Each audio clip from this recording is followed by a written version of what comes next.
Luffy's life almost started very differently. Instead of being raised by Garp, Dragon decides to train his own son. The result isn't just a stronger Luffy, it changes who he becomes, because Dragon unknowingly takes away the very thing that made him special. For this timeline to work, Dragon has to make one very specific choice. He didn't leave Luffy with Garp by accident. He did it on purpose. As the world's most wanted man, he knew the world government would use his son as leverage the moment they discovered who he was. So Luffy's identity had to stay buried. That doesn't change here. He never takes Luffy to Revolutionary Army headquarters. He never reveals him as his son. Only a handful of people ever know the truth. The difference isn't where Luffy grows up. It's when Dragon finally decides to step in, and that timing changes everything. Up until Shanks leaves Fuchsia Village, Luffy's childhood plays out exactly the same. He grows up under Garp's occasional supervision. Shanks's crew spends a year in the village. Luffy accidentally eats the Gomu Gomu no Mi. Shanks loses his arm, saving him from the Sea King, and Luffy promises to return the straw hat as Pirate King. Dragon doesn't interfere with any of it. He isn't trying to rewrite Luffy's childhood. He waits, he watches, and when the moment finally comes, he acts. That moment arrives right after Shanks leaves. Garp learns his grandson has eaten a devil fruit and now dreams of becoming the very kind of pirate he spent his entire life fighting. His solution is simple: take Luffy to Dadan, train the pirate dream out of him. Dragon sees it differently. A Yonko crew has just spent a year in Fuchsia Village. Luffy now possesses a devil fruit the world government has secretly pursued for centuries, and hiding him in the mountains no longer feels like enough. So before Garp can take Luffy to Dadan, Dragon steps in, and that's where this timeline finally splits from canon.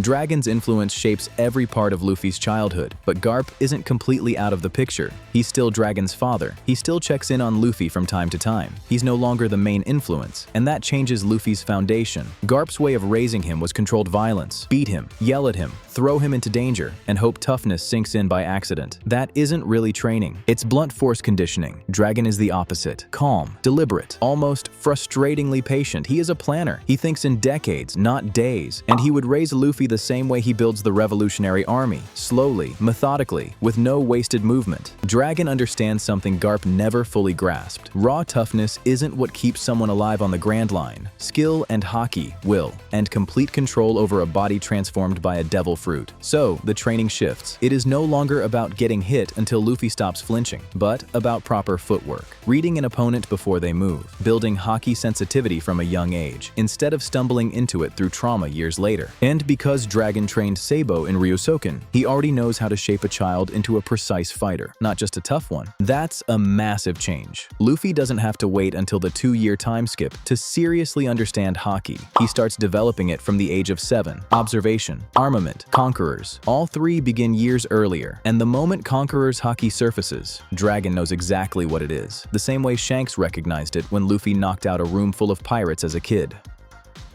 But Dragon isn't only making Luffy stronger, he's making him stronger with intent. Luffy grows up around the reality his father fights every day: the world government's corruption, the destruction of Ohara, slavery, the celestial dragons, the kind of people who can ruin lives simply because they were born above everyone else. Dragon would never hide that world from his son, but Luffy doesn't process it the way Sabo does. Sabo hears those truths and becomes a revolutionary. Luffy hears them, but his dream never changes, because it was never political. He doesn't want to become Pirate King to fix the world. He doesn't want to overthrow the government. He wants freedom, total, unrestricted freedom, the kind Roger represented when he set the world on fire with one final challenge: find it. Dragon could explain every injustice in perfect detail, and it still wouldn't turn Luffy into a revolutionary, because Luffy doesn't think in systems. He thinks in people: who is suffering, who is trapped, who is standing in front of him, and what has to be broken so they can move forward. So when Luffy finally tells Dragon he wants to become a pirate, not just any pirate, but the Pirate King, Dragon doesn't argue. He doesn't try to recruit him. He doesn't treat it like betrayal. If anything, he finds it quietly amusing, because Dragon understands exactly how dangerous that kind of freedom really is. Luffy doesn't need to join the Revolutionary Army to threaten the world government. He only needs to exist freely, and that alone is enough to create chaos.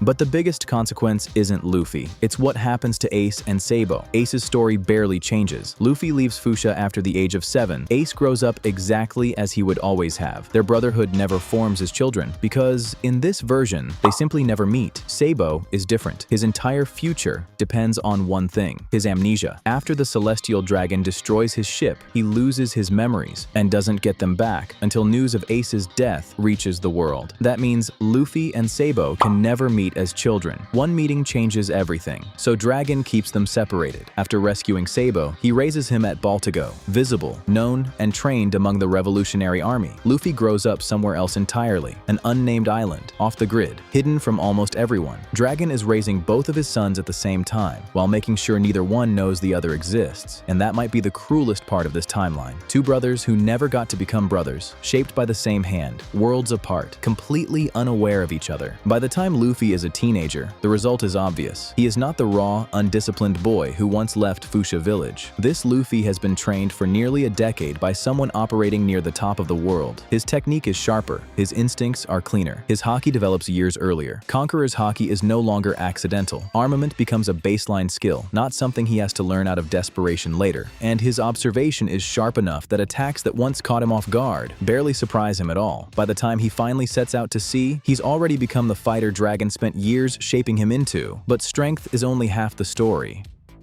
But something important happens right after this. Quick shout out to Yusra for supporting the channel. If you want to be next, comment I subbed. Now watch this. By the time Luffy reaches the East Blue, the fights aren't the challenge anymore. If Luffy has functional armament haki at this level, Arlong really does break his teeth trying to bite him. If his observation haki is this refined, Crocodile's speed and sandstorms simply aren't enough. Armament alone ends that fight in minutes. The East Blue was never built for a Luffy like this. He doesn't get humbled physically. He steamrolls it. So the real challenge has to come from somewhere else. And that's where this timeline gets interesting. Raised by Garp, Dadan, and the chaos of Fuchsia Village, Canon Luffy grows up loud, instinctive, and completely unfiltered. He's the kind of kid who throws himself into danger for someone he's known for 5 minutes, simply because it feels right. Raised by Dragon instead, Luffy learns to stay calm under pressure. He thinks before he acts, and every decision has a purpose. But that discipline comes at a cost. He's far more emotionally guarded than the Luffy we know, because he never had Ace or Sabo around to bring that side of him out. So when this version of Luffy reaches the East Blue, winning fights is never the problem. Understanding people is. He doesn't immediately understand why Nami would risk everything for a village that's exploited her for years. He doesn't immediately understand why Zoro would rather die with his honor than live without it, or why Sanji would sacrifice his own dream before letting Zeph starve. Canon Luffy never has to stop and think about those choices. Those instincts were built into him by the people who raised him. This version has to learn them, one person at a time, one mistake at a time, because Dragon raised a soldier's mind into a pirate's body. But only the ocean can teach him what it truly means to be a pirate. That's the real arc. Not that a stronger Luffy wins faster. Stronger Luffy has to figure out what his strength is actually for. Dragon changes how prepared Luffy is to chase his dream.